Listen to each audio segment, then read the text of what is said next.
ആഗോള കത്തോലിക്ക സഭയുടെ തലവൻ മാത്രമല്ല, വത്തിക്കാന്റെ ഭരണത്തലവനും റോം രൂപതയുടെ ബിഷപ്പുമാണ് മാർപ്പാപ്പ. ഫ്രാൻസിസ് മാർപ്പാപ്പയ്ക്ക് ശേഷം ക്രിസ്തു ശിഷ്യനായ പത്രോസിന്റെ സിംഹാസനത്തിലിരുന്ന് സഭയെ ഇനി ആര് നയിക്കും? കത്തോലിക്ക സഭയുടെ തലവനെ നിശ്ചയിക്കാൻ കർദിനാൾ സംഘം 2 ആഴ്ചയ്ക്കകം വത്തിക്കാനിൽ ഒത്തുചേരും. നിലവിലെ മാർപ്പാപ്പയുടെ മരണശേഷമോ അല്ലെങ്കിൽ രാജിവെച്ച ശേഷമോ 2 ആഴ്ചയ്ക്കുള്ളിലാണ് സെന്റ് പീറ്റേഴ്സ് ബസലിക്കയുടെ അടുത്തുള്ള സിസ്റ്റീൻ ചാപ്പലിലാണ് തിരഞ്ഞെടുപ്പിനായി കർദിനാൾമാർ ഒത്തുചേരുന്നത്. നിലവിൽ 282 കർദിനാൾമാരുണ്ടെങ്കിലും 138 പേർക്ക് മാത്രമാണ് വോട്ടവകാശം. നിലവിൽ കേരളത്തിൽ നിന്ന് ബസേലിയോസ് മാർ ക്ലീമീസിനും ജോർജ് കൂവക്കാടിനും മാത്രമാണ് വോട്ടവകാശം.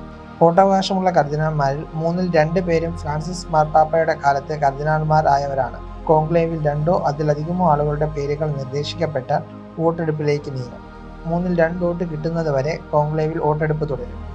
എണ്ണിയ ബാലറ്റുകൾ ചരടിൽ കോർത്ത് സൂക്ഷിക്കും. ഓരോ വോട്ടെടുപ്പിന് ശേഷവും ബാലറ്റ് പേപ്പറുകൾ കത്തിക്കും.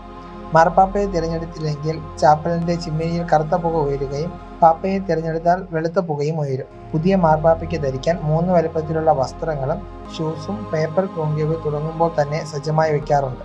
മാർപ്പാപ്പയെ തിരഞ്ഞെടുക്കുന്നയാൾ പുതിയ പേര് സ്വീകരിച്ച് കർദിനാൾ സംഘത്തിന്റെ തലവനോടൊപ്പം സെന്റ് പീറ്റേഴ്സ് ബസലിക്കയുടെ ബാൽക്കണിയിലെത്തി വിശ്വാസികളെ അഭിസംബോധന ചെയ്യും.